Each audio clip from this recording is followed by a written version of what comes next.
दार्जिलिंग और विशेष करके पहाड़ में और कुछ क्षेत्र में तराई डूवर्स में भी बेमौसम बारिश और लैंडस्लाइड के कारण बहुत बड़ा और नुकसान और बहुत बड़ी त्रासदी क्षति उस क्षेत्र को हुई है। और विशेष करके इस बार मैं यही सब आकलन लगाने के लिए और अपनी आंखों से देख करके सही बात राज्य सरकार, केंद्र सरकार और प्रशासन तक पहुंचाने के लिए इस बार मैं आया। और मैंने वास्तव में फिजिकली अपनी आंखों से भी देखा, बहुत भारी नुकसान हुआ है। बहुत सारे लोगों के घर जो है लैंडस्लाइड में बहे हैं, सड़कें बाधित हुई है और NH10 पूरी तरह ठप है। और मुझे लगता है अगले 5 दिन तक जो है NH10 प्रयोग में नहीं आएगा, उतना समय और लगेगा। हम सब ये भी जानते हैं कि सिलीगुड़ी के अंदर में बालासन नदी का बीच का एक खंभा धंस गया है और उसके कारण जो है वहाँ पे भी ट्रैफिक जो है आना जाना बाधित हुआ है। ये सब हुआ है। इस पूरे जो आपदा आई है इसके अंदर में जितने लोगों ने अपनी जान गुमाई है, मैं उनके परिवार के प्रति मेरी संवेदनाएं हैं। हर संभव उनकी जो मदद हो सकती है मैं स्वयं भी करूंगा और सरकारों को भी कहूंगा। जो लोग घायल हुए हैं उनके प्रति भी मेरी संवेदनाएं हैं और मैं कामना करता हूं जल्द से जल्द वो ठीक हों।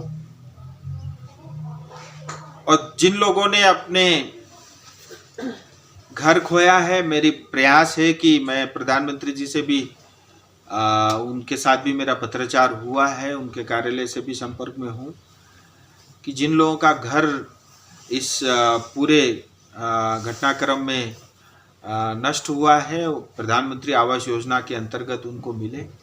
और जैसा अभी आपने देखा मेरे इससे आपके कार्यक्रम से पहले NDRF की टीम मेरे साथ बैठी थी, तो 3 NDRF की टीम अभी एक दार्जिलिंग में लगी हुई है। एक टीम में करीब करीब 40 लोग होते हैं और दूसरी टीम कालिम्पोंग में उन्होंने काम किया है और तीसरा सिलीगुड़ी में है। तो NDRF भी पूरी तरह से लगी हुई है। लेकिन पहाड़ की परिस्थिति ये प्राकृतिक आपदा है, बहुत ज़्यादा हम किसी सरकार को दोष देने का काम भी नहीं कर सकते, ये किसी के हाथ में नहीं रहता। लेकिन दुख होता है जैसे दार्जिलिंग जैसे क्षेत्र में मलबे में कोई दब जाए और उसको 4 दिन बाद निकालना पड़े, तो कहीं ना कहीं ऐसा महसूस होता है कि शायद हमारे पास जितने इक्विपमेंट होनी चाहिए या जिस टेक्नोलॉजी का प्रयोग हमको करना चाहिए शायद उसमें हम थोड़े पीछे हैं। लेकिन फिर मैंने बताया क्योंकि यहाँ की भौगोलिक स्थिति थोड़े अलग हैं और जैसे प्लेन में दिन रात काम करके हम कुछ भी कर सकते हैं 24 घंटे में, शायद वो कम संभव होता होगा, वो भी एक कारण हो सकता है। ये है। अब जैसा भी हम सबको मिल करके इससे अपने को बाहर निकलना है और हमें एक दूसरे को सहयोग करना है। लेकिन मैं आपको इतना बता देता हूँ, आने वाले समय में इस पूरे क्षेत्र में बहुत व्यापक रूप से सड़कों का काम ऑलरेडी कुछ चल रहा है और चलेगा। एक तो बालासन नदी से लेकर के सेबोक तक जो दार्जिलिंग मोड़ में ट्रैफिक रहता है, आपका माटीगाड़ा में जो ट्रैफिक की समस्या रहती है और चंपासरी मोड़ पे जो ट्रैफिक की समस्या रहती है वो सब खत्म हो जाएगी।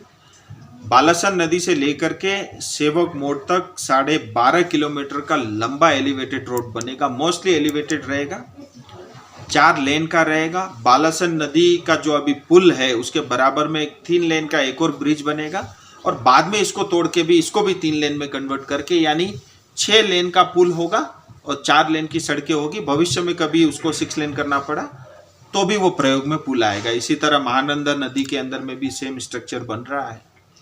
ये मुझे लगता है पूरी सिलीगुड़ी के लिए बहुत बड़ी उपलब्धि होगी। NH10 और इस पूरे एलिवेटेड रोड में 1000 करोड़ से ज़्यादा का पैसा जो है केंद्र सरकार खर्च कर रही है, उसकी स्वीकृति भी हो चुकी है।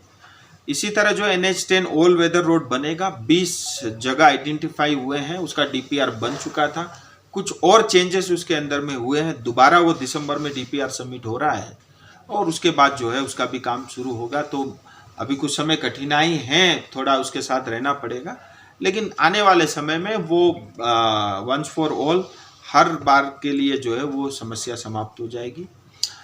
इतना ही नहीं, कोरोनेशन ब्रिज हम सब के लिए बहुत इंपॉर्टेंट मायने रखते हैं, खास करके जो लोग डूअर्स की तरफ जाते हैं। कोरोनेशन ब्रिज का भी जो है उसका डिजाइन पार्ट के लिए टेंडरिंग हो चुका है, तो वो भी प्रक्रिया शुरू हो चुकी है। इसी तरह सिलीगुड़ी में भी एक जो है चारों तरफ रिंग रोड बनने के लिए उसको डीपीआर की तैयारी उसकी हो रही है। कालिम्पोंग के लिए एक अल्टरनेटिव हाईवे बन रहा है।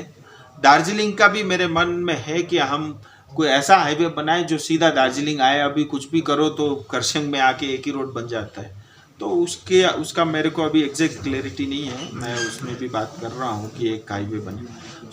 सड़कों को लेकर के 5,000 करोड़ से ज़्यादा का फंड का प्रयोग केंद्र सरकार कर रही है, और ये अगले 2-4-6 महीने में काम शुरू होगा दार्जिलिंग के लिए, विशेष करके अपने क्षेत्र के लिए।